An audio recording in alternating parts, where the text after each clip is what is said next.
Bonjour à toutes, bonjour à tous. Je suis Aurélien Colson et très heureux de vous accueillir dans ce 78e séminaire de l'Irénée. On continue une toute jeune tradition puisque l'an dernier, nous avons déjà fait, au moment de la rentrée universitaire, un séminaire au cours duquel certains des experts de l'Irénée étaient invités à partager avec vous un peu la lecture qu'ils faisaient de la rentrée géopolitique.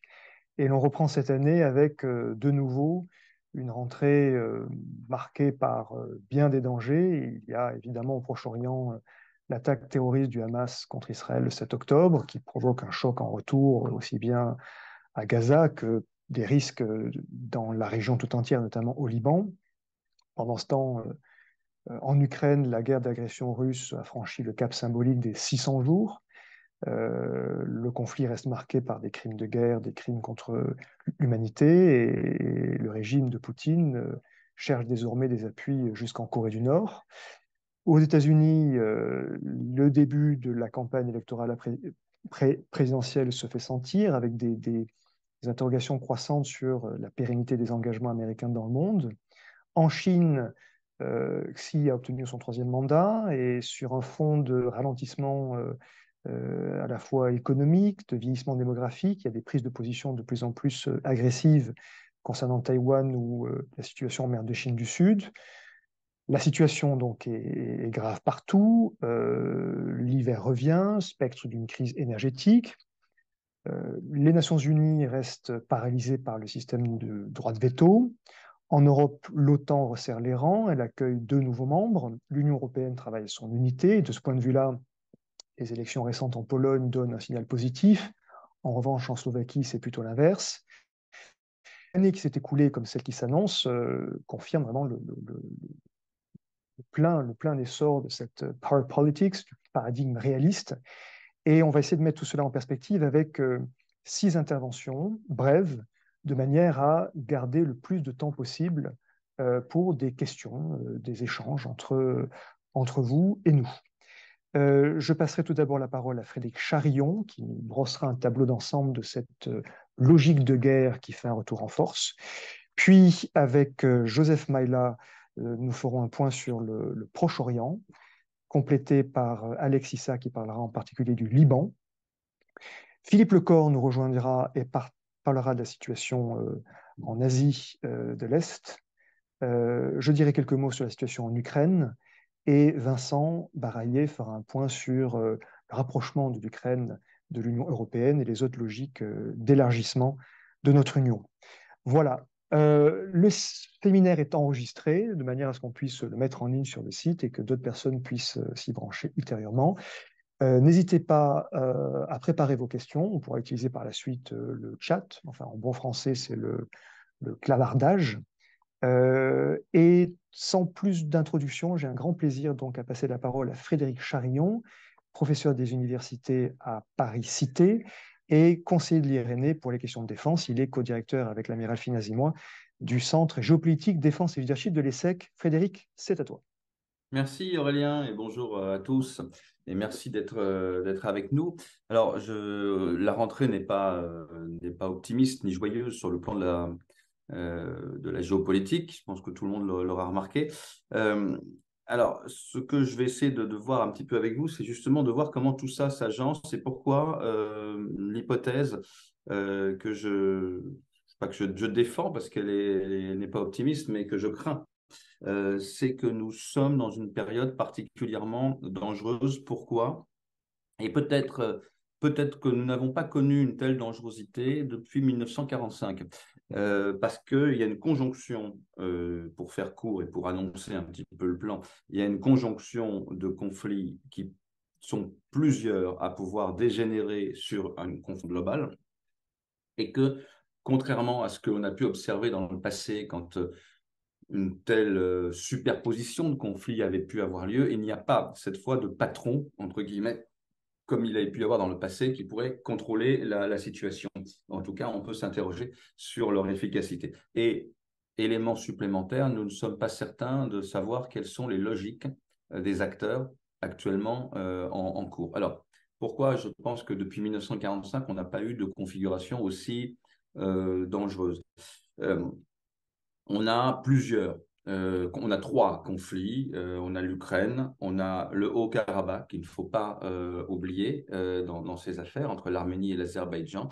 On a la situation à Gaza, bien évidemment, qui est actuellement d'une grande gravité. Et puis, on a des conflits peut-être en suspens ailleurs, ou en tout cas des tensions fortes. Je pense évidemment à Taïwan. Et dans le même temps, évidemment, les tensions qui existent ailleurs ne diminuent pas. C'est-à-dire que c'est pour le moment calme, mais entre l'Inde et le Pakistan, nous savons quelles tensions existent. Nous savons qu'au Sahel, il y a de grosses tensions. Nous savons que entre le Maroc et l'Algérie, ça n'est pas non plus le bonheur total. Et nous savons qu'il y a un certain nombre de situations en déliquescence ou qui ne sont pas réglées. Nous savons que la Syrie va mal, nous savons que l'Irak va mal, nous savons que la Libye va mal, etc., etc. Mais ce qui est particulièrement inquiétant, ce sont les conflits que j'ai cités tout à l'heure, qui sont, eux, déclarés, c'est-à-dire Ukraine d'une part, Haut-Karabakh entre Arménie et Azerbaïdjan, et la situation à Gaza, avec cette interrogation sur Taïwan. Dans le passé, on a déjà eu des périodes où on avait plusieurs conflits en même temps.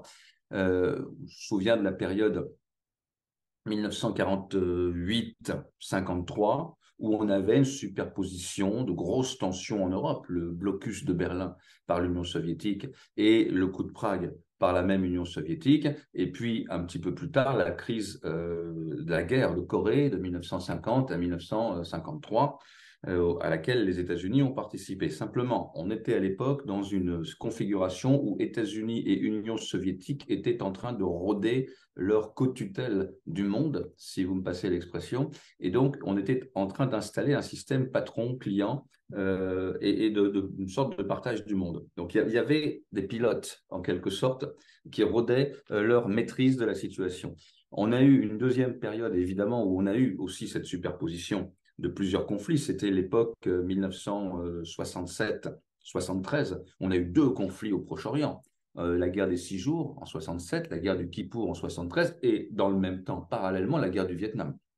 Donc nous avions aussi cette superposition de conflits, y compris du côté Proche-Orient et les États-Unis. Et bon, simplement, nous avions à cette époque, d'une part, une période de détente entre les États-Unis pardon, et l'Union soviétique, et même un rapprochement entre les États-Unis et Pékin, hein, après le voyage de Nixon à Pékin en 1972. Donc, on avait à ce moment-là des explosions un petit peu partout, mais des grandes puissances qui étaient déterminées à gérer ça ensemble et qui étaient même plutôt dans une période de rapprochement, d'abord parce qu'on avait eu très peur avec la crise de Cuba en 62, et donc on avait des grandes puissances qui, ensemble, étaient en réalité d'accord pour faire tout ce qui était dans leur pouvoir pour contenir ces conflits.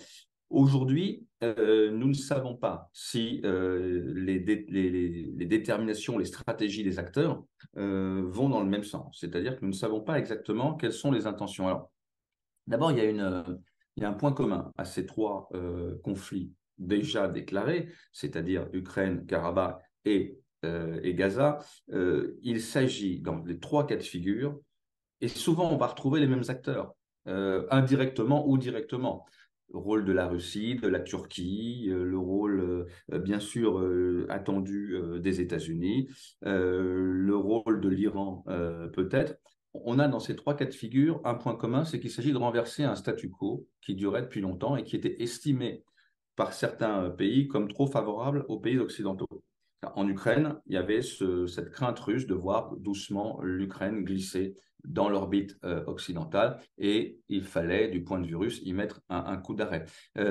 En Arménie, Azerbaïdjan, il y a une volonté turco-azérie là encore, de reconquête d'un territoire qui est considéré par l'Azerbaïdjan comme lui appartenant et qui n'était pas question de continuer ce statu quo comme une façon de dire maintenant c'est terminé, la récréation est terminée. Et nous avons à Gaza un acteur, le Hamas, mais peut-être d'autres acteurs derrière lui, qui eux aussi ont estimé que le temps était venu de mettre fin à une espèce de statu quo qui commençait à s'installer favorable à Israël, puisque l'on voyait des pays arabes normaliser leurs relations avec Israël, la cause palestinienne disparaître progressivement de la rhétorique des capitales arabes, et donc il y a un coup d'éclat sanglant qui a été imposé pour renverser la table. Donc ça, c'est le point commun de de tous ces conflits actuels, c'est une volonté de puissance révisionniste en réalité, ou d'acteurs révisionnistes, de bouleverser le statu quo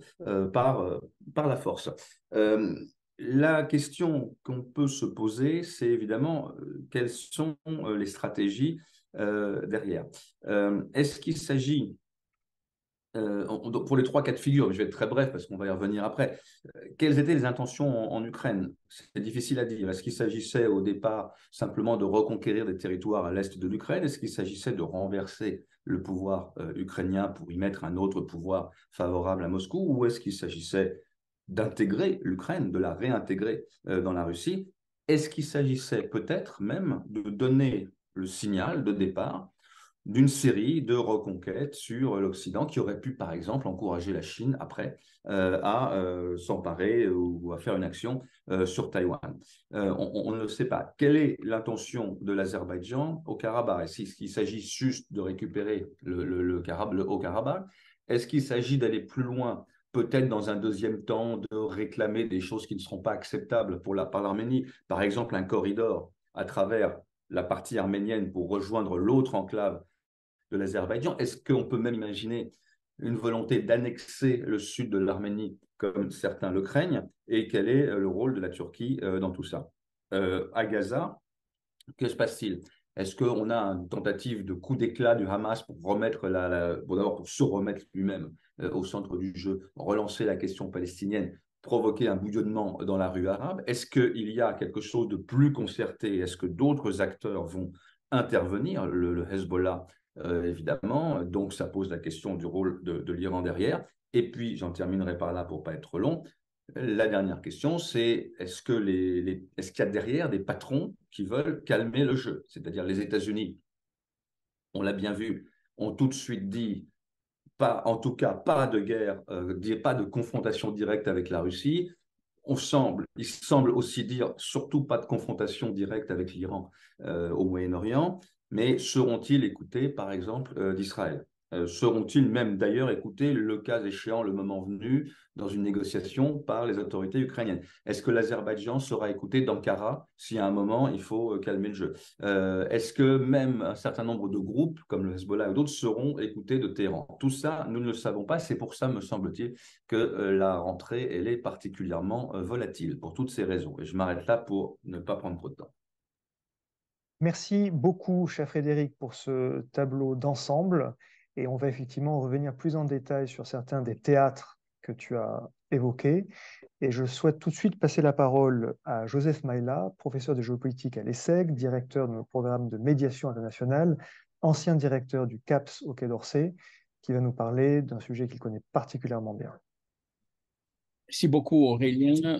Bonsoir à toutes et à tous. Moi, je m'inscris tout d'abord dans la foulée de ce que vient de dire Frédéric Charillon, qui a pour nous planté le décor, c'est-à-dire qu'il a fait le tour du monde des conflits en nous montrant les ressorts des uns et des autres et surtout en posant les questions essentielles, puisque je pense, et j'abonde dans le sens qu'il a déjà initié, qu'il y a un enjeu qui est un peu le fil rouge pour comprendre la lecture de ce qui se passe sur la scène internationale et qui est au fond la remise en cause d'un ordre jugé hégémonique, d'un ordre occidental jugé hégémonique et bien entendu l'émergence du Sud global, du Sud profond, du Sud départ, comme vous voulez, chacun essayant de se positionner avec ses propres questions et ses propres approches. J'ajouterai un point, puisque je vais m'intéresser uniquement au Moyen-Orient, et au Moyen-Orient, je vais m'intéresser essentiellement à l'attaque du Hamas du 7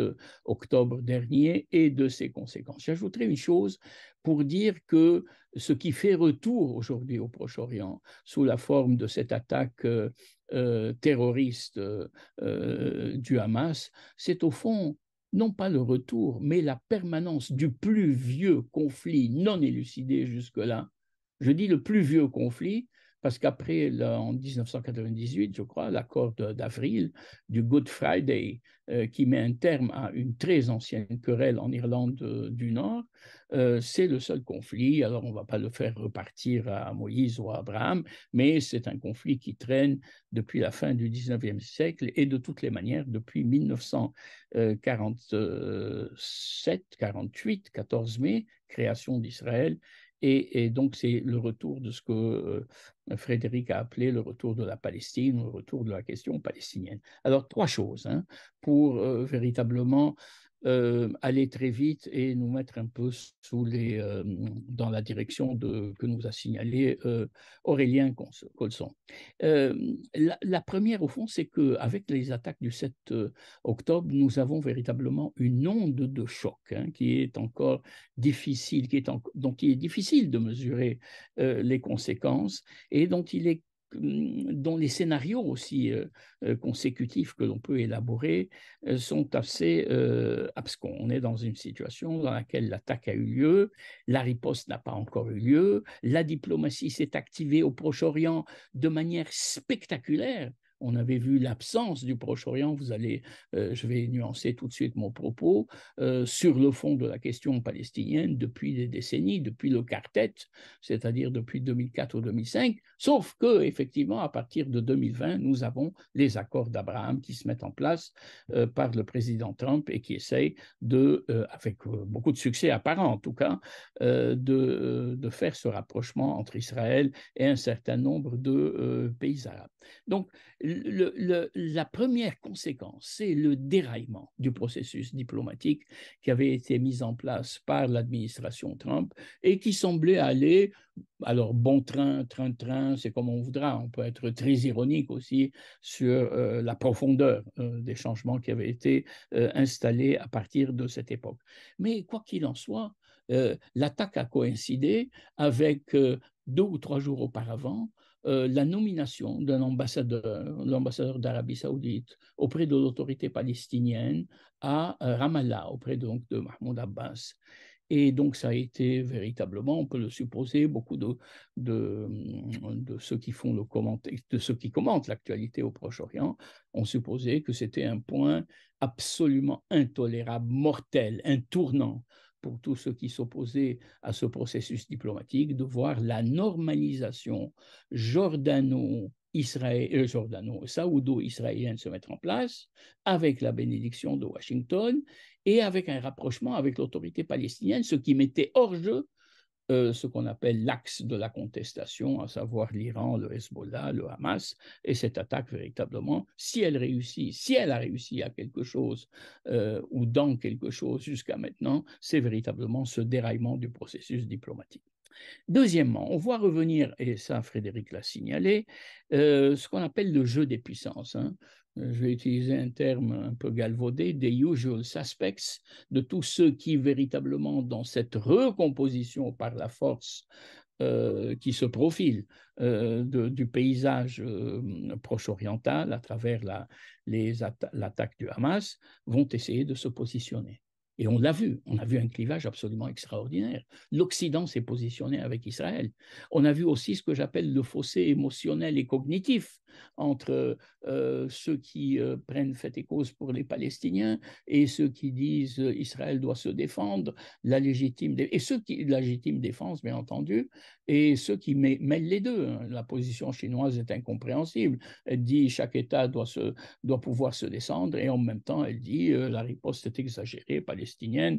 Et je me souviens de la réunion entre Wang Yi et Joseph Borrell, dans lequel Wang Yi, le ministre des Affaires étrangères chinois, posait la question, mais Israël a un foyer, quand les Palestiniens auront-ils une maison? Donc, véritablement un embarras de la Chine, mais peut-être qu'on en discutera avec Philippe quand il sera là. Et puis le monde arabe qui va se positionner, bien entendu,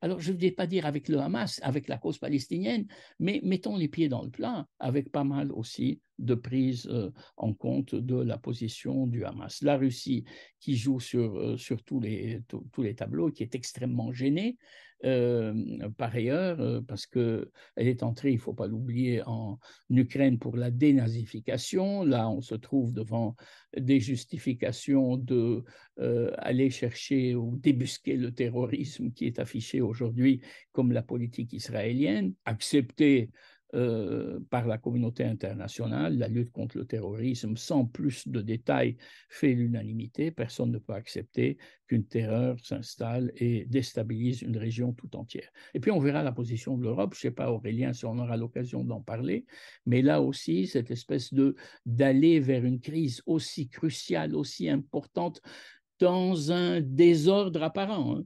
Mais les sociétés européennes sont traversées du nord au sud par à la fois le souci de la stabilité intérieure, un positionnement qui soit juste. On a vu le positionnement de Madame von der Leyen, la présidente de la Commission européenne, qui a été éminemment critiquée parce qu'elle a oublié, entre guillemets, les Palestiniens et sa première réaction a été de solidarité avec Israël. Donc on retrouve un peu ces clivages qui, au-delà de la géopolitique, sont en train de toucher des points essentiels, hein, qui sont les points de la guerre, les points de la légitime défense, la définition du crime contre l'humanité, un ensemble de considérations qui font à la fois l'honneur de l'Europe et en même temps qui sont dans l'ordre international décrit par Frédéric tout à l'heure, à savoir de blocus ou de blocage plutôt au Conseil de sécurité avec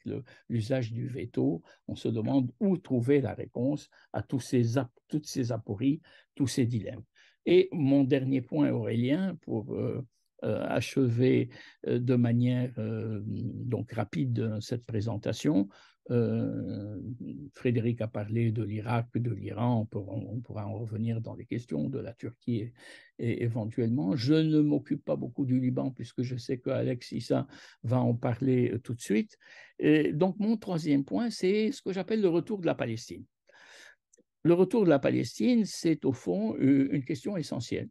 Elle n'a pas été posée immédiatement. Le premier qui a eu le courage de la poser et qui a pris un peu de temps, c'est le président Macron, qui l'a fait en laissant passer la vague émotionnelle de solidarité. Et on a vu dans la visite qui a eu lieu aujourd'hui que, effectivement, des questions essentielles sur comment construire l'après, que penser de l'après-Gaza, l'extension de la lutte contre le terrorisme sur un plan régional et cette coalition qui avait été mise en place contre Daesh, peut-on l'élargir?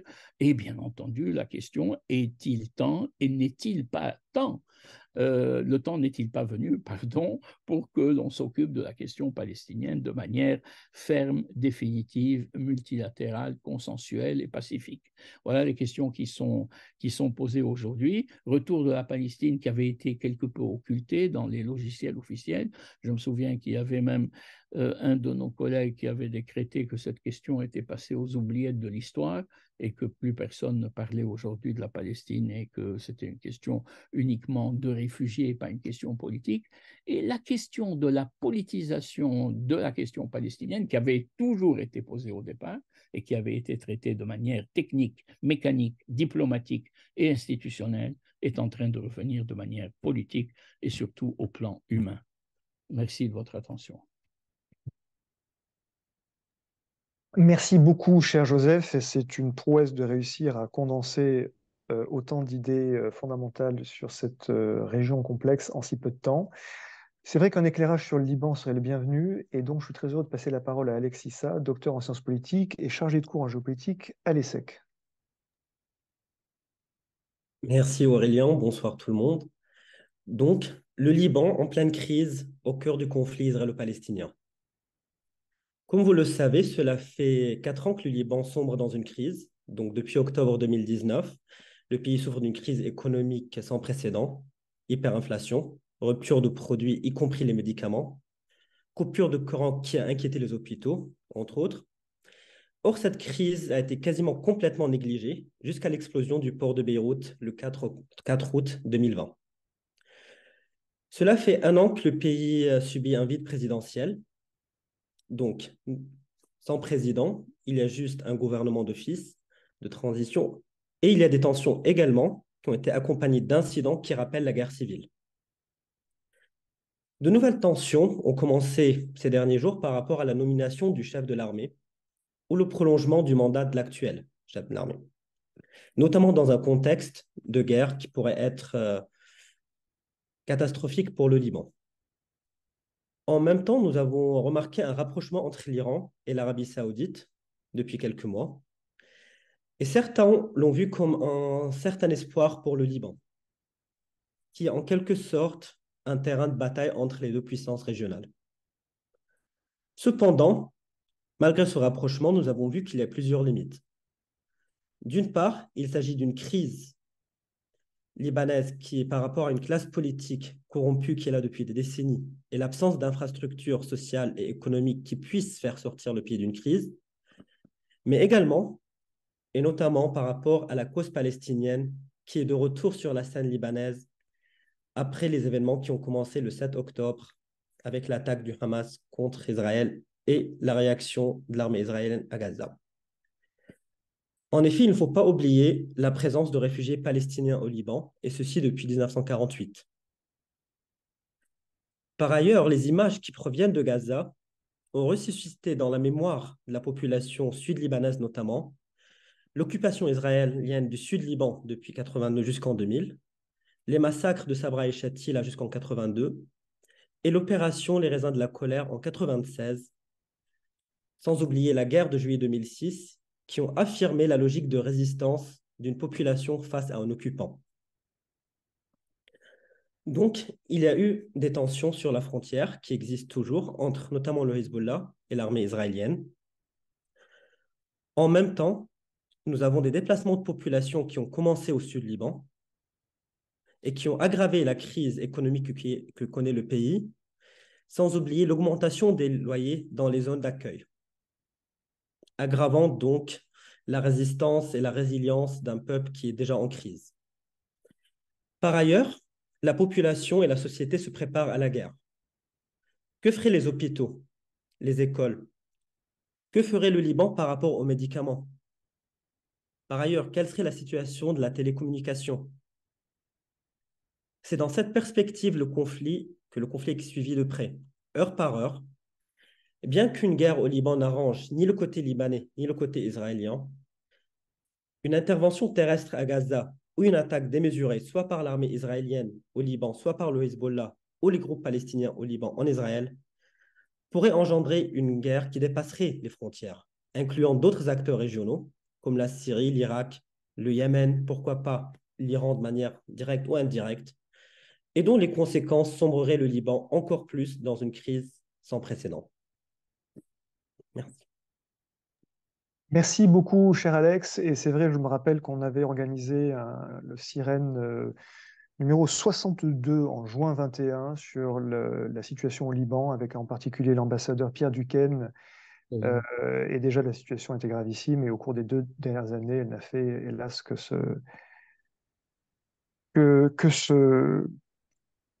s'aggraver. On reviendra sans doute dans les questions sur cette région du monde. Et comme annoncé, on va passer la parole à présent à Philippe Lecor, qui va nous parler de la situation en Asie de l'Est, en particulier en Chine, à Taïwan, dans dans la mer de Chine du Sud. Philippe Lecor, qui est Senior Research Fellow à la Harvard Kennedy School et chargé du programme Asie au sein de l'IRENE. Donc Philippe, tu nous as rejoints et je te remercie beaucoup de partager ton analyse avec nous. Merci beaucoup Aurélien, bonjour à tous, ravi de vous rejoindre et désolé pour le retard. Écoutez, il y a tellement de choses à dire, je ne sais pas très bien par où commencer. Ce qui est important de noter, c'est que pour faire un tour d'horizon très rapide, sous la présidence Obama, les États-Unis ont lancé ce qu'ils appelaient le pivot vers l'Asie. Bon, les Européens n'ont pas tout de suite, je dirais, percuté, mais en tout cas, les États-Unis se sont volontairement tournés vers l'Asie. Et à l'époque, l'Europe était un petit peu, je dirais, négligée par l'administration Obama et bien entendu par celle qui a suivi, celle de Donald Trump. La raison pour laquelle je parle des États-Unis, pays où j'ai passé quelques années, c'est parce qu'effectivement, en termes de rivalité et de compétition avec un pays dans le monde, le seul qui finalement fait le poids face à la puissance militaire américaine, c'est la puissance chinoise. Puissance diplomatique, puissance stratégique, économique en partie, et technologique de plus en plus, et également de plus en plus sur le plan militaire. Aujourd'hui, on a un triple problème, je dirais. On a le problème de cette rivalité, de cette concurrence de plus en plus évidente entre Washington et Pékin sur tous les domaines que j'évoquais. Et pour rentrer juste 2 minutes dans le détail, je prendrai par exemple l'exemple des semi-conducteurs, qui est évidemment un des sujets clés pour l'avenir de la technologie en général, mais y compris la technologie américaine qui a longtemps sous-traité en Chine et qui aujourd'hui s'interroge. Je pense notamment au cas de Foxconn, qui est cette société taïwanaise gigantesque qui est dans le sud de la Chine, qui produit énormément de semi-conducteurs pour Apple et pour les grandes sociétés américaines. Donc ça pose un vrai problème, sachant que les États-Unis cherchent à bloquer la Chine dans la mise en place d'alternatives technologiques aux semi-conducteurs, qui sont d'ailleurs principalement produits à Taïwan. Donc on a ce sujet-là, on a le sujet aussi je dirais, de la neutralité soi-disant chinoise dans le dossier ukrainien depuis février 2022, puisque la Chine a refusé de prendre parti. Elle dit que ce n'est pas sa guerre, mais en même temps, Vladimir Poutine, la semaine dernière, a été reçu comme l'invité d'honneur du forum Belt and Road de Pékin, le forum des routes de la soie, aux côtés de 2 leaders européens, et d'ailleurs qui n'ont pas été, à qui leurs collègues n'ont pas envoyé des fleurs, c'est le moins qu'on puisse dire, Viktor Orban et Alexandre Vučić. La poignée de main, notamment Orban, a été dénoncée par plusieurs leaders européens. Il est clair que la Chine, là, prend parti, sans le dire trop officiellement, pour Vladimir Poutine et bénéficie économiquement de la situation, et je dirais sur un plan géostratégique. Sur le plan, en ce qui concerne le Moyen-Orient, on a une situation un petit peu similaire, c'est-à-dire que la Chine, qui pourtant entretient des relations diplomatiques avec Israël depuis longtemps, de même qu'elle entretient depuis 31 ans des relations diplomatiques avec l'Ukraine, n'a pas souhaité condamner l'attaque du Hamas contre Israël, et donc se retrouve dans une situation où, encore une fois, elle dénonce, sans le dire tout à fait comme ça, la coalition occidentale qui soutient Israël et donc refuse également de prendre parti. Et puis, il y a un troisième bloc, troisième sujet, c'est celui de Taïwan, auquel j'ai déjà fait allusion, mais qui concerne le détroit de Taïwan, et puis par extension la mer de Chine du Sud, dont Aurélien parlait tout à l'heure, parce que là, en fait, c'est le véritable enjeu, c'est-à-dire que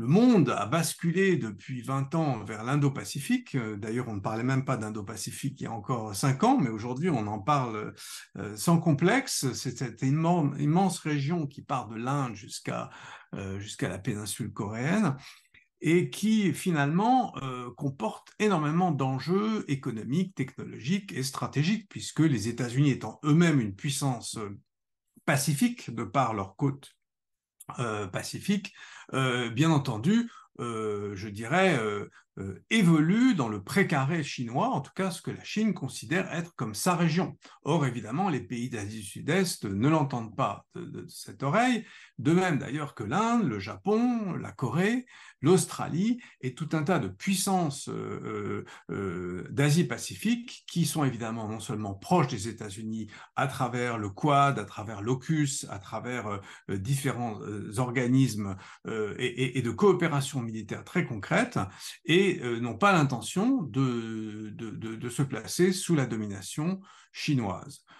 Donc là, le vrai danger qui évidemment inquiète certains, c'est la possibilité d'une crise militaire en Asie dans un avenir proche, qui pourrait éventuellement être provoquée par un accident. Hein, par exemple, il y a eu un petit accident, une collision entre un navire philippin et un navire de surveillance côtière chinois. Enfin, ce n'était pas du tout un accident d'ailleurs. C'est un navire chinois qui a empêché un bateau philippin de ravitaillement d'aller ravitailler une île qui est occupée par les Philippines depuis toujours et que la Chine souhaite récupérer, comme d'ailleurs la totalité de la mer de Chine du Sud et toutes les îles de la mer de Chine du Sud. Ce qu'elle avait promis d'ailleurs de ne pas faire, elle avait même promis de ne même pas le revendiquer au président Obama en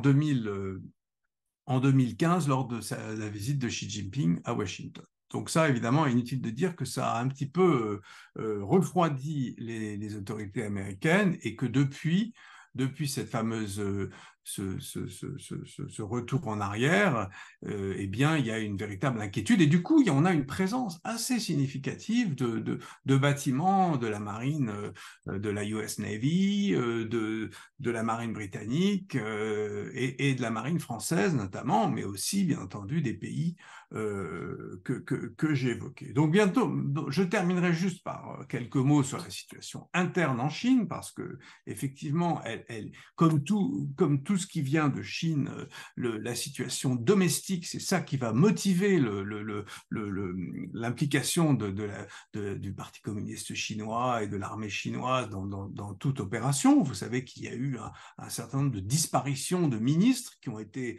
entérinées, pas plus tard qu'hier, dans le cas du ministre de la Défense et du ministre des Affaires étrangères, qui ne sont plus conseillers d'État, donc qui n'ont plus de titre et qui ont été débarqués pour des raisons différentes. Mais globalement, on s'interroge beaucoup sur le contexte domestique chinois, sur le fait que l'économie ne va pas bien, qu'on parle d'une économie avec un taux de croissance autour de 4 à 4,5%, ce qui est très peu pour la Chine. On parle d'un mécontentement, voire en tout cas d'une grande déception. Je vous recommande la lecture d'excellents articles de Evan Osnos dans The New Yorker, si vous y avez accès, qui est un très long article extrêmement bien renseigné sur ce qui se passe en Chine depuis quelques mois, dans le numéro qui vient de sortir, qui reflète assez bien un état de morosité et d'incertitude politique après le renouvellement de Xi Jinping pour un 3e mandat consécutif, pour lequel il a changé quand même la Constitution, et le fait que on ne sait pas très bien où on va et où l'économie chinoise va. Les capitaux étrangers quittent la Chine, en tout cas n'y vont pas. Il y a très peu d'expatriés, enfin, il y en a moins qu'avant.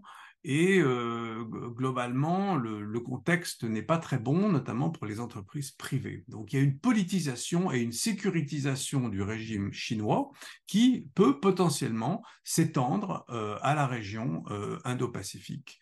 Et du coup, bien entendu, ça pose la question qui j'imagine a été déjà posée, c'est celle d'avoir plusieurs conflits en même temps, y compris un dans une région particulièrement complexe qui est celle de l'Asie dont je viens de parler.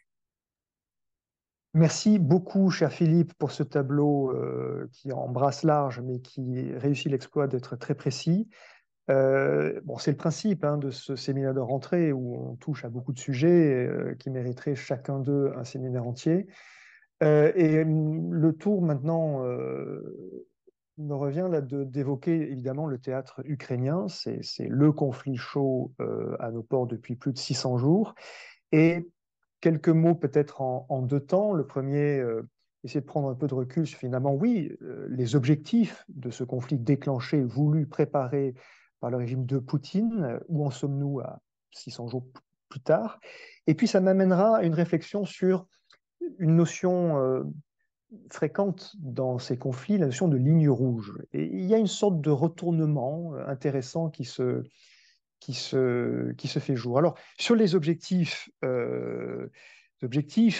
Frédéric a commencé à en parler, je voudrais compléter un peu la liste. Les objectifs de Vladimir Poutine en déclenchant cette guerre étaient très clairement de changer le régime de Kiev. Pour le moment, le régime Zelensky est plus fort que jamais. De démilitariser l'Ukraine. L'Ukraine est sans doute aujourd'hui le pays du monde où il y a la plus forte densité d'armement. De démontrer ainsi la supériorité militaire russe, deuxième armée du monde.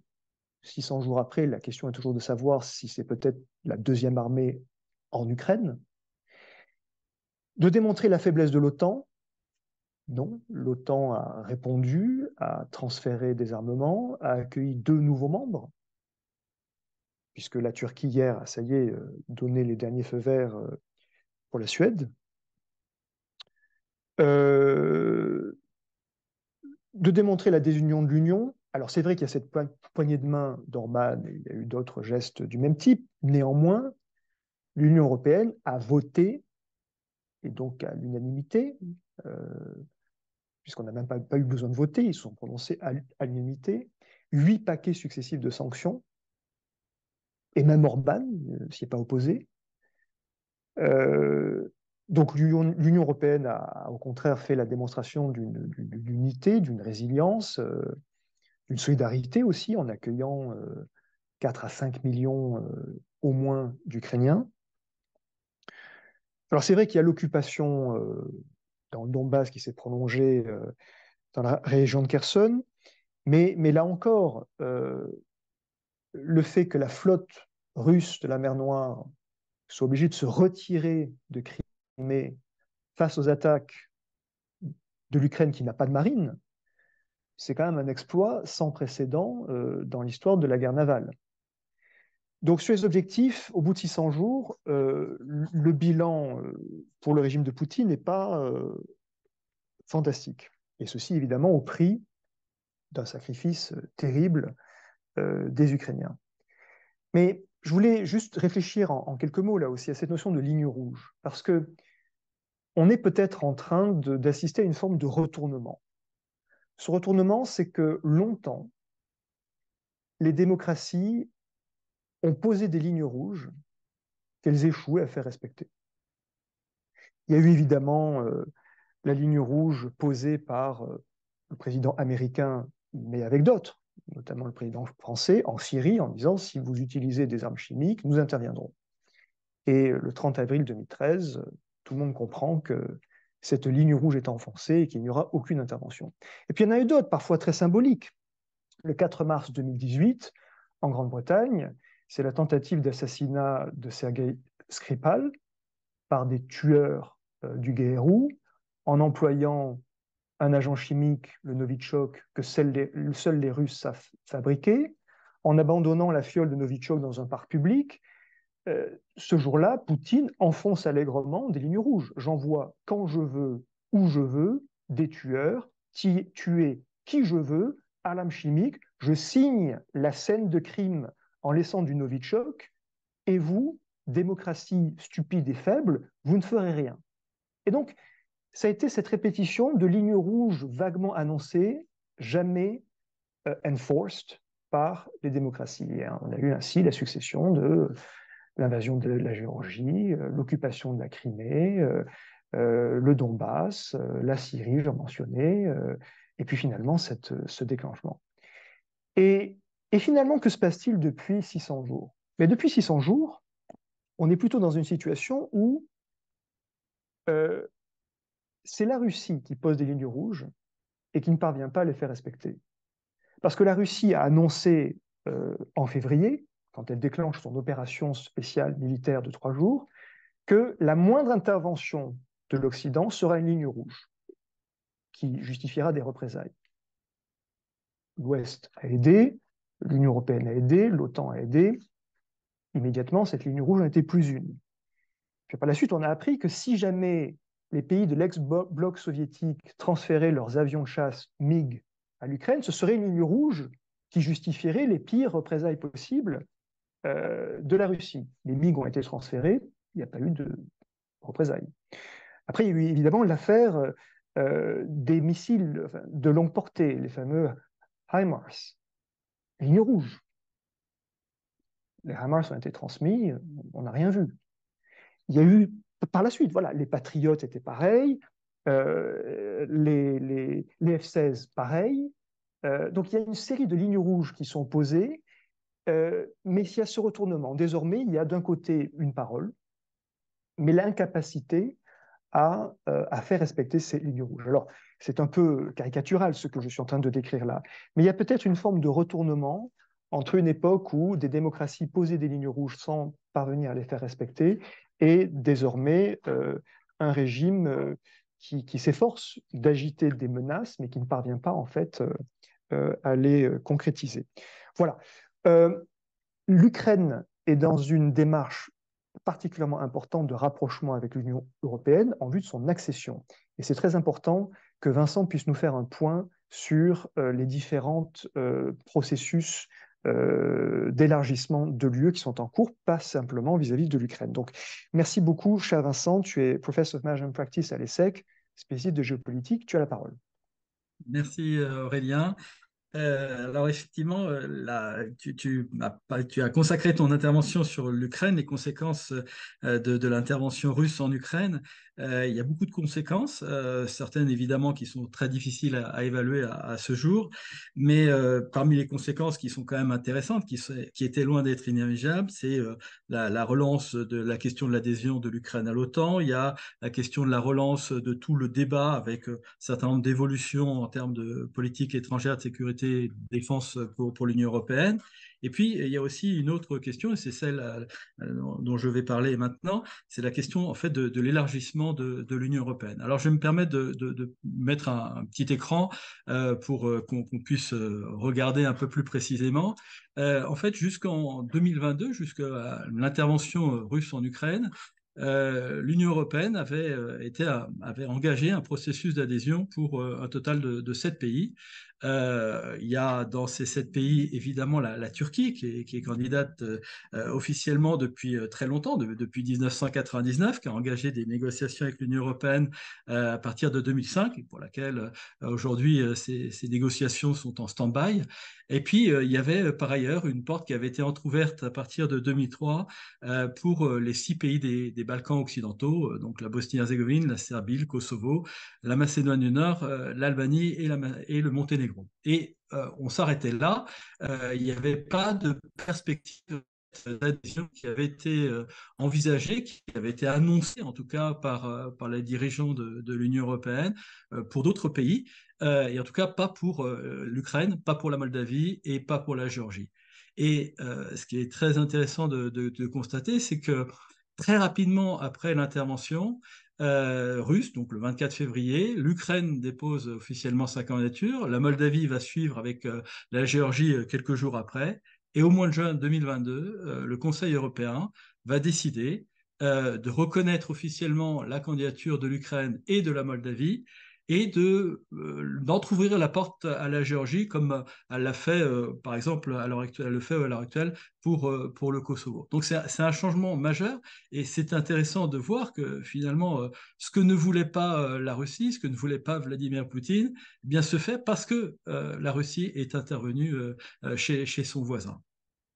Alors, là, dans les jours qui viennent, on attend un état des lieux de la Commission européenne sur tous ces candidats, candidats officiels ou candidats potentiels, un état des lieux sur les progrès qu'ils ont pu accomplir et peut-être qu'au mois de décembre, à l'occasion du dernier Conseil européen de l'année, les chefs d'État et chefs de gouvernement reverront leur position à l'égard de l'Ukraine, la Moldavie ou même de la Géorgie en ouvrant peut-être des négociations avec l'Ukraine et la Moldavie et peut-être officialiser la candidature de la Géorgie. Il n'y a pas de certitude à ce point-là.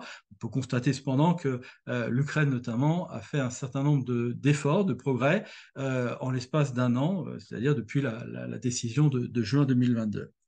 Ce que je voudrais dire maintenant, c'est que donc c'est un changement qui me semble assez majeur, qui me semble intéressant, mais il y a 2 remarques à faire malgré tout. D'abord, la première remarque, c'est que le processus d'adhésion est un processus qui est long et qui est laborieux.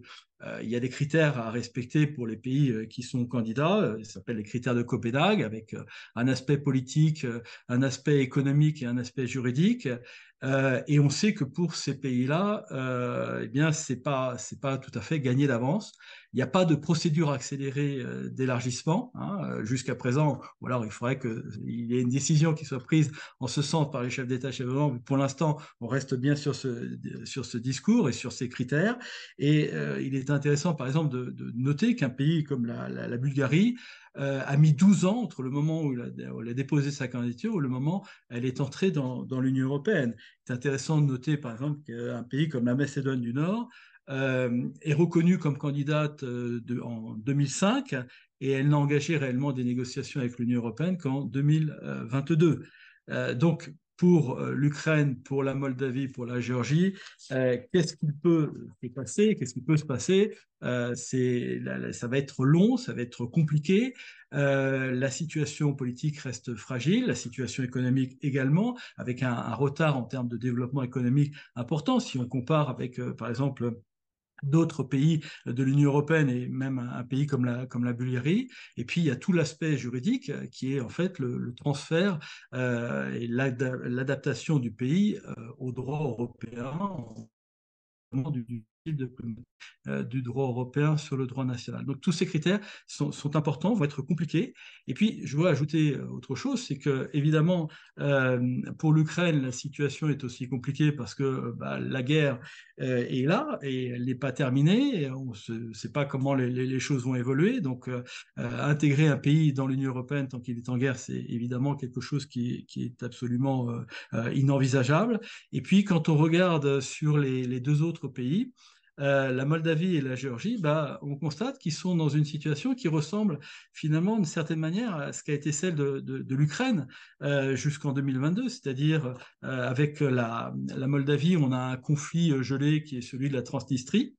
Et puis pour la Géorgie, on a deux conflits séparatistes qui sont là encore pas des conflits ouverts, mais qui existent avec d'un côté l'Abkhazie et de l'autre côté l'Ossétie du Sud. Et ce qui est intéressant de remarquer, c'est que derrière ces situations de conflits séparatistes gelés, bien à chaque fois on retrouve la main de la Russie. Par exemple, en Transnistrie, il y a une présence militaire russe. Et donc, évidemment, là encore, ce sont des éléments qui vont compliquer la perspective d'adhésion de ces trois pays. Donc ça, c'est un premier aspect que je voulais évoquer. Mais il y a un deuxième aspect. Je tiens à rajouter quand même que il y a ces éléments-là et à la fois on peut comprendre le souci d'adhésion de ces pays, le fait qu'il y ait une lutte de ces pays. On ne peut pas oublier ce qui s'est passé en Ukraine en 2004, la révolution orange. On ne peut pas non plus oublier les événements de Maïdan en 2014 qui ont aussi montré un fort attachement à un certain nombre de valeurs qui sont les valeurs de l'Europe. Il y a ensuite un deuxième aspect que je veux évoquer, c'est que évidemment cette question de l'élargissement, là si on fait les comptes, ça fait 10 pays au total, même si la question turque est un peu particulière évidemment, elle pose aussi la question de l'approfondissement de l'intégration européenne. Cet approfondissement de l'intégration européenne, il faut bien rappeler que c'est un objectif qui est présent depuis le début de la construction européenne. Il y a une formule qu'on trouve dans le traité de Rome de 1957 qui parle d'une union sans cesse plus étroite. Et cet objectif a à chaque fois été repris dans les différents traités européens. Et évidemment, est-ce qu'on peut à la fois continuer à s'élargir et à la fois permettre une intégration plus forte au sein de l'Union européenne, je pense en particulier en matière de politique étrangère, en matière de politique de défense, puisque là, je crois qu'avec ce qui s'est passé l'année dernière, il y a une vraie prise de conscience, une nécessité d'aller plus loin là-dessus. Alors, c'est intéressant de voir qu'il y a au niveau de l'Union européenne des 27 différentes approches. Certains qui mettent en avant la nécessité d'élargir et d'élargir rapidement, et puis d'autres, et là je pense en particulier à la France et à l'Allemagne, qui considèrent que on peut pas ne pas élargir, évidemment, mais qu'il faut quand même mettre l'accent sur cet approfondissement, sachant que dans les critères de Copenhague, les fameux critères d'intégration dans l'Union européenne, il y en a 3 qui concernent les pays candidats et qui doivent s'adapter sur le plan politique, économique, juridique, mais il y en a un qui concerne directement l'Union européenne, qui est les capacités de l'Union à assimiler de nouveaux membres et à approfondir l'intégration. Donc ce sujet là, vraiment, est dans l'actualité. Je pense qu'il va l'être dans les mois qui viennent, et notamment dans la perspective de l'élection du Parlement européen au mois de juin prochain. Et ce que je voudrais dire, c'est qu'on voit beaucoup de réflexions autour de ce sujet. On peut par exemple remarquer le rapport qui a été présenté au mois de septembre dernier par 12 politologues français et allemands, et qui a été fait à l'initiative du gouvernement français et allemand, et qui dit voilà, que l'Union européenne, à l'heure actuelle, n'est pas prête à accueillir de nouveaux membres, ni sur le plan institutionnel, ni sur le plan politique. Et par ailleurs, il est aussi intéressant de noter qu'au tout début du mois d'octobre, à Grenade, il y a eu un Conseil européen informel, et à l'issue de ce Conseil informel, les chefs d'État et chefs de gouvernement ont fait une déclaration dans laquelle ils disent que l'élargissement constitue un investissement géostratégique dans la paix, la sécurité, la stabilité et la prospérité. Donc, on réitère le souhait quand même de s'intégrer, mais il est aussi dit que les futurs États membres doivent être prêts et que l'Union européenne elle-même doit être prête, ce qui va nous amener sans doute à des débats qui vont être assez compliqués entre les 27 États membres sur cette question, comment on arrive à la fois à s'élargir et comment on arrive en même temps à approfondir notre intégration européenne. Voilà, c'est là-dessus que je voulais mettre l'accent et je reste à votre disposition si évidemment il y a des questions. Merci beaucoup, cher Vincent, pour cet état des lieux en termes d'élargissement 10 pays, dont évidemment l'Ukraine n'est pas que. C'est important de rappeler en particulier la situation en Moldavie et en Géorgie, également affectée par ces conflits gelés depuis longtemps. Le timing est parfait, puisqu'on s'était dit qu'on allait essayer de boucler en 1 heure l'introduction et les 6 interventions liminaires. Donc on a une bonne demi-heure pour des questions. Vous pouvez utiliser le chat pour en parler. Ou sinon, vous pouvez aussi lever un bras électronique. Là, je ne sais plus très bien comment on fait, mais vous allez trouver ça sur l'application Zoom. Et comme Jean-Baptiste Varna a été le premier à se lancer, eh bien, écoutez, je vous donne la parole. Jean-Baptiste.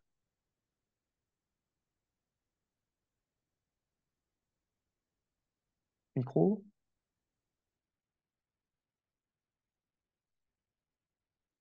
Vous n'avez pas de micro, Jean-Baptiste? Si, mais il dit qu'il ne peut pas parler. Alors, il va pouvoir écrire. Il va parler. J'espérais un peu que vous fassiez un résumé de votre question qui est très longue. Alors, pendant que je le lis, peut-être... Ah oui, vous êtes mobilité, vous ne pouvez pas parler. Mais écoutez, il y a une question sur l'Ukraine. Merci pour vos interventions. Quelle évolution attend du conflit ukrainien alors que l'Ukraine n'a pas repris 100 km en 10 ou 11 mois? Oui, effectivement, ça c'est ce qu'on peut lire sur le site du Kremlin, site internet du Kremlin, qui souligne bien ceci.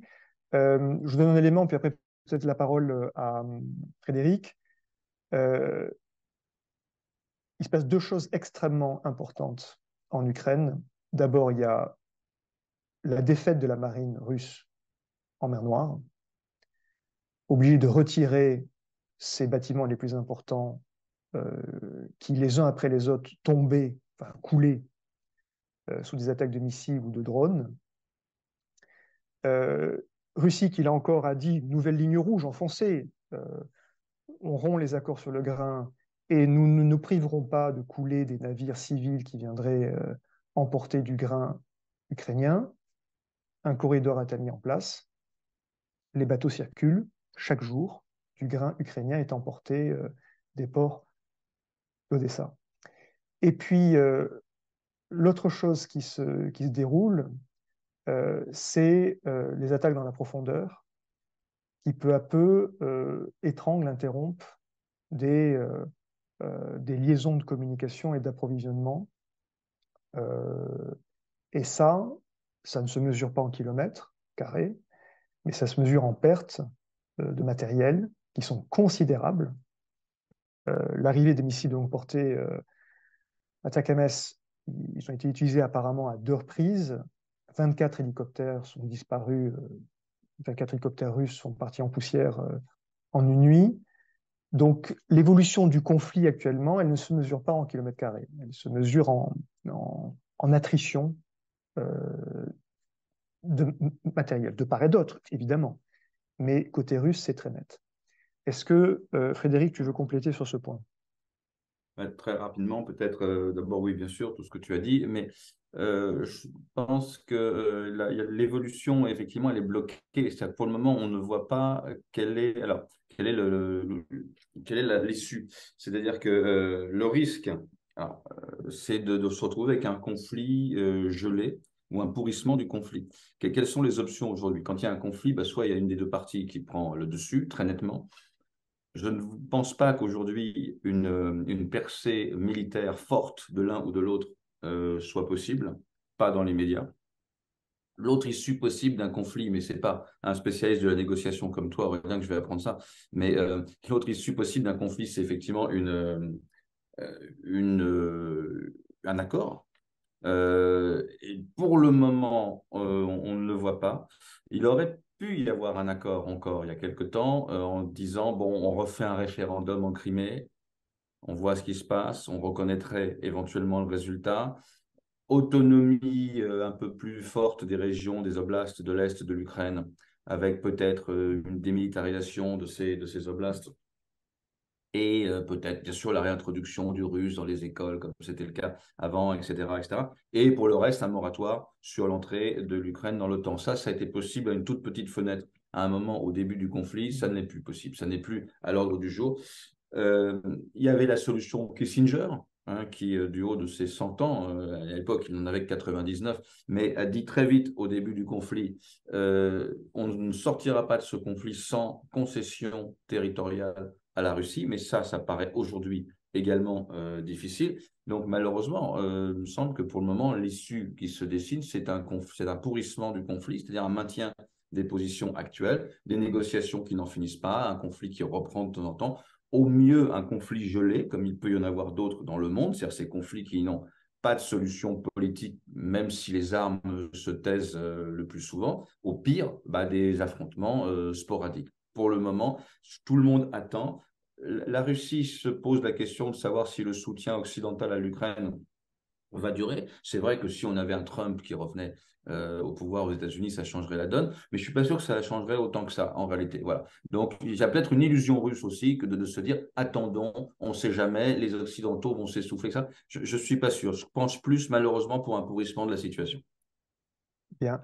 Merci beaucoup, Frédéric. Je vais passer la parole à Philippe Lecor qui va répondre à ce qui était au cœur de la question de Jean-Baptiste Varna, dont on respecte le mutisme, puisque donc il est reclus dans une bibliothèque et il respecte la tranquillité des lieux, sur Taïwan et notamment la capacité des États-Unis à servir plusieurs fronts.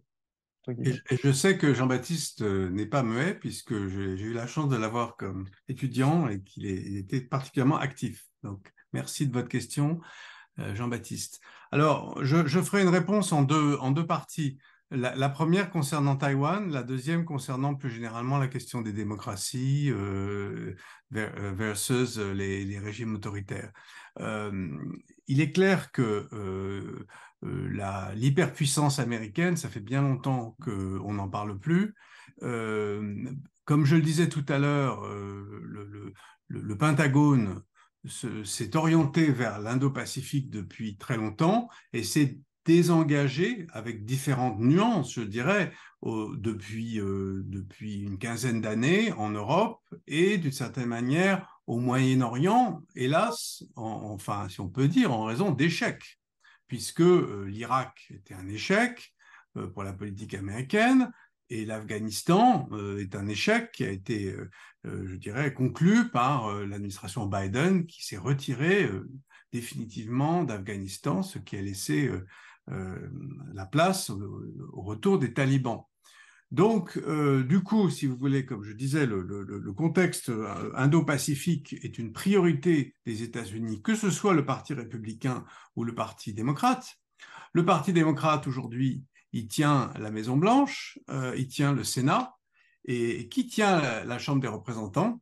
Alors là, c'est une question à 1000 francs, puisqu'il n'y a toujours pas de speaker à l'heure où nous parlons, puisque le dernier en date, c'est le représentant Mike Johnson, dont on ne sait pas s'il va être élu, et tout ça pose un nombre de problèmes incalculables en termes de budget, de la défense, des opérations extérieures, etc. C'est-à-dire que, bon, certes, la Maison-Blanche, le pouvoir exécutif a la possibilité d'organiser pas mal de choses, mais pour les grosses opérations militaires, et notamment pour l'aide à l'Ukraine, et pour l'aide à Israël, qui de toute façon ne posera aucun problème. Bon, il faut quand même le financement du Congrès. Or, actuellement, la Chambre des représentants n'est pas dirigée.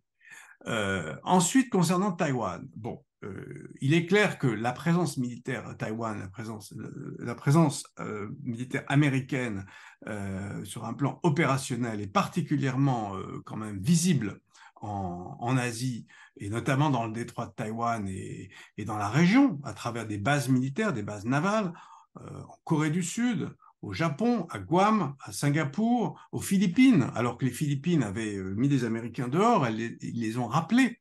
Aujourd'hui, les Philippines, avec le fils Marcos, qui est président de la République depuis 2 ans, est redevenu un membre du camp, je dirais, américain en Asie, ce qui évidemment provoque les provocations, mène aux provocations chinoises auxquelles je faisais référence tout à l'heure. Après, bon, il y a quand même le problème numéro 1, c'est celui de Taïwan lui-même, avec les élections présidentielles et législatives à Taïwan en janvier prochain, avec une issue qui reste incertaine, mais qui vraisemblablement laisseront le parti pro-indépendance, le DPP, au pouvoir, ce qui provoquera sans doute des réactions extrêmement furibondes de Pékin, avec la possibilité que le camp nationaliste décide d'intervenir, etc., et de continuer son travail de harcèlement de l'île de Taïwan, dont on a montré quand même pendant l'été 2022 que l'armée populaire de libération était parfaitement capable d'encercler l'île et de boycotter, d'organiser des boycotts, de toutes sortes de choses, et bien entendu de faire de la désinformation, des cyberattaques, toutes sortes de choses. Maintenant, moi j'ai toujours tendance à remettre la politique chinoise domestique au cœur de ce débat, comme tous les débats quand la Chine est impliquée, c'est est-ce que la Chine a vraiment envie de se lancer dans une opération pareille et de verser du sang chinois alors que le régime n'est pas dans une forme si olympique que ça. Dernier volet, au-delà du fait que les États-Unis, à mon avis, interviendraient militairement, je ne suis pas sûr, mais sous une forme ou une autre, militairement oui, et sous une forme de sanctions économiques, bien sûr. Juste un mot sur la question des démocraties et des régimes autoritaires. C'est vrai qu'on a un peu l'impression d'une internationale des dictateurs, avec la Corée du Nord, l'Iran, le Myanmar, etc., la Syrie. Mais en fait, je crois que Vincent a bien résumé les choses concernant l'Europe. On a un renforcement autour de l'OTAN et de l'Union européenne, un agrandissement de l'OTAN avec la Finlande et la Suède, avec les pays candidats, les pays membres. Et puis en Asie, il y a une sorte de coalition aussi qui s'est rassemblée autour des États-Unis, du Japon, de la Corée. On a un rapprochement entre la Corée et le Japon qui était totalement inespéré il y a encore 3 ans, entre le président coréen et le Premier ministre japonais. Et puis l'Asie du Sud-Est qui quand même serre les rangs, je dirais, parce qu'il y a une sorte de peur de la Chine qui devient de plus en plus agressive. On le voit à l'endroit de ces navires philippins qui finalement ne faisaient que du ravitaillement, n'étaient même pas des navires de guerre. Donc l'ASEAN, qui est l'institution, je dirais, avec beaucoup de guillemets, l'UE l'UE asiatique a toutes les raisons de s'inquiéter qu'un de ses membres soit pris à partie par un géant militaire comme la Chine et politique, et la Chine non plus ne peut pas se permettre de se mettre à dos des pays sur lesquels elle veut exercer une influence, voire du néocolonialisme, diraient certains. Et donc, je pense qu'on va rester sur un status quo, mais il y aura des provocations et il faudra y répondre fermement. Merci, cher Philippe. J'invite celles et ceux qui voudraient peut-être poser des questions sur un théâtre dont on n'a pas parlé dans la série de questions jusqu'à présent, le Proche-Orient, à partager leurs interrogations dans le chat. Et pendant ce temps, je donne juste un élément de réponse complémentaire sur cette question: dans quelle conscience nos adversaires stratégiques, c'est-à-dire ce que Philippe vient d'appeler un peu l'international des dictatures, quelle conscience ont-ils de nos faiblesses, tensions sociales, culturelles, etc. Ils ont une conscience parfaite, puisqu'on ne les cache pas, et d'autre part, parce qu'ils les attisent. En 2022, l'Union européenne a rendu un rapport important sur les attaques, les interventions dans l'espace cyber. Et ce rapport de 2022 montre que, juste sur la question de la guerre en Ukraine, on a repéré 165 millions de faux comptes sur les différents réseaux, Facebook, Twitter, 165 millions de faux comptes qui ont diffusé des dizaines de milliards de messages relayant directement la propagande du Kremlin. Donc tout ça est automatisé, ce sont des bots, et quand on trace, tous ces bots aboutissent à la région de Moscou-Saint-Pétersbourg. Donc, non seulement ils sont conscients de ces faiblesses, mais ils les attisent complètement. Et c'est vrai qu'une question, en tant que science politiste, c'est de se dire, mais finalement, face à les démocraties, face à ces régimes autoritaires, s'il y a une lutte de régime, qui l'emporte? Alors, c'était déjà une question qui apparaissait au moment du Covid, où on a bien compris à l'époque que les régimes dits autoritaires, Bolsonaro au Brésil, Trump aux États-Unis, la Chine bien sûr, la Russie, la Turquie, tous ces pays-là, d'une manière ou d'une autre, ont dit: nous sommes mieux en mesure de traiter une crise comme la pandémie, nous serons mieux à même de protéger notre population que vous, parce que vous, démocratie, compte tenu de vos systèmes un peu curieux, de palabres, de majorité à constituer, ça prend des plombes, et vous n'aurez jamais la réactivité nécessaire pour répondre. Bon, on a vu. Et je vous renvoie au taux par million de population, c'est très net. Et aujourd'hui, c'est un petit peu la même chose. Le pari que Poutine a fait, c'est de dire, eh bien, comme en Géorgie, comme en Syrie, comme en Crimée, comme dans le Donbass, vous, démocratie, vous ne savez pas gérer les crises, et finalement, j'ai beau enfoncer ma baïonnette, tant que ça rentre, j'enfonce, et vous ne réagissez pas. Bon, et là, manifestement, il y a une évolution, il y a un changement. Mais ce qui est intéressant aussi dans ce conflit, c'est que ça fait apparaître en fait, et là j'emprunte aux thèses de Lawrence Friedman, King's College London, les régimes autoritaires sécrètent leur propre fragilité. Et la première fragilité, c'est que dans un régime autoritaire, par définition, dire la vérité quand elle déplaît au chef, c'est dangereux. Et donc on sait que Poutine, depuis le début du déclenchement de ce conflit, prend des décisions qui se font sur la base d'informations fausses, parce que son entourage n'ose pas lui dire la réalité de la, entre guillemets, performance des forces armées russes sur le théâtre d'opération. Et donc cette incapacité à regarder en face la vérité amène des prises de décision désastreuses, et c'est un élément de fragilité qui est sécrété par le régime autoritaire. Et puis une deuxième fragilité que sécrète tout régime autoritaire, c'est que dans un régime autoritaire, que ce soit la Chine, la Russie, on concentre le pouvoir entre quelques mains, pas simplement pour le plaisir, mais pour pouvoir capter des ressources. Il y a une corrélation totale entre concentration du pouvoir et inégalité économique. 1% de la population russe possède 55% des richesses russes, et c'est en augmentation de 8 points depuis 2022. Au Japon, au contraire, 1% de la population possède 20% du PIB. Donc, cette captation des ressources, elle est tolérée par la population des pays en régime dictatoriaux. Pourquoi? D'une part, parce qu'évidemment, ils ne peuvent pas se plaindre. S'ils se plaignent, il leur arrive des choses désagréables.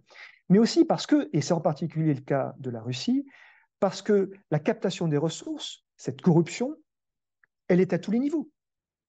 Et une des raisons qui fait que l'appareil militaire russe s'est écrabouillé dès la première bataille, la bataille de Kiev en mars 2022, c'est que vous avez des colonnes de véhicules blindés dont les matériels ne sont pas, la maintenance n'a pas été effectuée, parce que l'argent prévu pour la maintenance a été détourné. Les véhicules blindés transport de troupes voient leurs pneus crever les uns après les autres, parce que l'argent mis pour remplacer les pneus n'a jamais été utilisé pour des pneus, il a été utilisé pour payer des dachas ou de la vodka. Et donc c'est cette corruption à tous les niveaux qui gangrène des régimes soi-disant durs, solides, mais en fait qu'ils sont pas tant que ça. Y a-t-il eu entre-temps une question sur le Proche-Orient?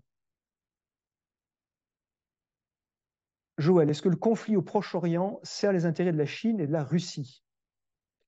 Est-ce que peut-être Joseph voudrait répondre quel est l'écho que la crise au Proche-Orient trouve du côté russe et chinois? Peut-être que Philippe pourra compléter aussi. Oui, écoute, Aurélien, effectivement, la question se pose de savoir quelle a été la réaction des deux puissances. Très certainement, du côté chinois, une difficulté, comme je le signalais tout à l'heure, à se définir. La Chine n'a pas condamné les attaques du Hamas. La Chine est très certainement déçue parce qu'elle a tenté une négociation et un rapprochement extrêmement réussi entre l'Arabie saoudite et l'Iran. Et on a vu la reprise des négociations diplomatiques entre ces deux pays qui n'en avaient plus, qui avaient coupé leurs relations diplomatiques. On a vu aussi au plan du Yémen que ce rapprochement avait amené à une espèce de trêve entre l'Arabie saoudite et les Houthis, c'est-à-dire les rebelles du Yémen. Donc les choses s'annonçaient plutôt bien pour la Chine, qui se trouve un petit peu dépassée et qui, ces derniers temps, enfin ces derniers jours plutôt, a manifesté de nouveau un soutien aux Palestiniens après avoir eu des déclarations un petit peu sur le droit humanitaire, le respect des civils, la réaction proportionnée en matière de réplique ou de représailles. Et cette idée aussi de se mettre au diapason du Sud global en disant mais les Palestiniens ont droit aussi à un État. Donc un positionnement difficile. Au contraire, pour la Russie, il me semble que ce qui se passe au Proche-Orient est une excellente nouvelle. Il y a une espèce d'attente russe que s'ouvre, enfin peut-être que j'anticipe un petit peu les espérances cachées de M. Poutine, d'un second front. Ne verrait pas sans déplaisir la Russie, l'attention s'écarter de l'Ukraine, verrait de plus en plus l'idée des États-Unis qui seraient en train de revenir, et qui sont revenus vers le Proche-Orient, peut-être dans l'espoir de s'embourber. Donc c'est une espèce avec bien entendu tout ce qui la Russie accompagne, Moscou accompagne son discours avec des formules convenues, mais s'attend véritablement à ce que ce conflit ouvre une espèce de diversion de manière globale. Alors, ce n'est peut-être pas la solution idéale pour la Russie, qui, bien entendu, a des intérêts majeurs en Syrie. C'est la seule position aujourd'hui qu'elle tient de manière ferme avec des bases militaires sur la Méditerranée. Sa puissance d'influence ou son entre-gens à proprement parler au Proche-Orient est en train de s'affadir, je ne veux pas dire qu'il a totalement disparu, alors que paradoxalement, les États-Unis reviennent. Alors, les États-Unis ont-ils jamais quitté le Proche-Orient? Je ne le crois pas. Mais ce que l'on savait de la normalisation saoudo-israélienne, c'était que les Saoudiens avaient posé des conditions extrêmement fortes aux États-Unis puisqu'il demandait qu'il y ait une négociation d'un traité de protection semblable à celui une protection à la japonaise, je dirais, des intérêts saoudiens. Donc, on va retrouver les États-Unis en position. Alors, est-ce que c'est de force? Mais non, je ne dirais pas de force, mais de présence. On se souvient que les rapports entre Israël et l'administration Biden étaient détestables. Quand on voit la manière dont le président Biden est revenu, l'attention qu'il a apportée à Israël, le soutien inconditionnel qu'il a apporté à Israël. On parle maintenant d'une aide, Philippe l'en parlait tout à l'heure en disant qu'elle allait de soi, qu'elle ne poserait pas d'immenses problèmes, de 14,2 milliards. C'est la demande de M. Poutine, de M. Benjamin Netanyahu en matière d'aide pour l'effort de guerre colossal et les pertes en termes économiques qu'occasionne cette guerre à l'économie israélienne aujourd'hui. On a vu une intervention sur le shekel aussi absolument incroyable. Et la demande saoudienne, d'un autre côté, d'un retour des États-Unis, d'un rapprochement avec les États-Unis, d'une recherche de protection, alors que l'on sait, que l'on se souvient des rapports détestables, il n'y en a pas d'autres, entre MBS, Mohammed Ben Salman, le prince héritier, et l'administration Biden. Alors, c'est paradoxal de voir les États-Unis se positionner comme une puissance incontournable, alors qu'on avait annoncé son retrait. Et le pivot dont parlait Philippe tout à l'heure, annoncé par M. Obama en disant maintenant les États-Unis regardent du côté de la Chine, ben, il n'est pas tout à fait avéré, en tout cas en ce qui concerne le Proche-Orient. On voit de nouveau un appel de puissance américaine au Proche-Orient. Merci, cher Joseph. Peut-être, Philippe, un mot justement sur ces relations, les effets de bord entre la Chine et ce qui se déroule au Proche-Orient? Oui, très rapidement. Je pense que la médiation, avec de grosses guillemets, dont parlait Joseph, entre l'Iran et l'Arabie Saoudite, c'est quand même essentiellement une poignée de main. Enfin, on verra sur le long terme. Mais il est clair que pour la Chine, c'est la géoéconomie quand même qui prime et les intérêts, notamment dans l'énergie, avec l'Arabie Saoudite, dont elle est maintenant une cliente importante, mais aussi avec l'Iran. Souvenez-vous des nouvelles routes de la soie. Il y a eu le forum à Pékin la semaine dernière. Il est clair que l'Iran est un acteur important de cette stratégie d'expansion de la Chine dans le monde, en fait, dans le sud global. Et justement, c'est ce sud global qui est finalement visé par Pékin. Et cette histoire d'avoir plusieurs fronts en parallèle, ça permet de justifier le fait que la Chine peut proposer un modèle alternatif au modèle démocratique occidental, qui est décadent, qui est déclinant, dont les dirigeants sont soit âgés, soit incompétents, ou prennent des décisions trop court-termistes. Alors que la Chine, elle a ce modèle qui lui a permis de regrouper, par exemple, 11 pays autour des BRICS, qui n'en comptaient que 6, notamment la Chine qui était le leader des BRICS. Et vous vous souvenez que, au contraire, au G20 qui a eu lieu en Inde, eh bien, le président chinois a décidé de ne pas venir. Parce que l'Inde, il y a eu une question sur l'Inde tout à l'heure, l'Inde, au contraire, est éventuellement l'alternative à la Chine, c'est-à-dire un pays asiatique non aligné, mais qui défend un modèle démocratique et qui est vraiment modèle à lui. Dernier point sur la région Moyen-Orient que je connais beaucoup moins bien que Joseph et Alex. Je pense que la Chine a également reçu récemment le président syrien, qu'elle fait les yeux doux à un certain nombre de régimes de la région pour des raisons opportunistes, notamment sur le plan économique. On se souvient il y a quelques années que la Chine avait fait un tour de piste pour éventuellement participer à la reconstruction de la Syrie, notamment à la Banque mondiale, je me souviens, et que d'ailleurs la reconstruction éventuelle de l'Ukraine ne lui déplairait pas non plus, pour des raisons purement égoïstes et pécuniaires, je dirais. Mais le président syrien n'est pas persona non grata à Pékin, Il a même été reçu avec un tapis rouge il y a peu de temps. Oui, ce qui n'est pas étonnant. Tu parlais toi-même du club des dictateurs, je crois. Bah, il en fait partie, ça, sans aucun doute, oui. Il est dans le premier rang, oui. Merci Philippe pour ce point complémentaire. On approche vraiment là, des 19 heures. Je pense que le moment est venu de faire deux choses. La première, je voudrais d'abord dire un grand merci aux intervenants de l'ESSEC Irénée qui ont uni leurs compétences pour brosser ce tableau de rentrée. Donc un grand merci Vincent, Frédéric.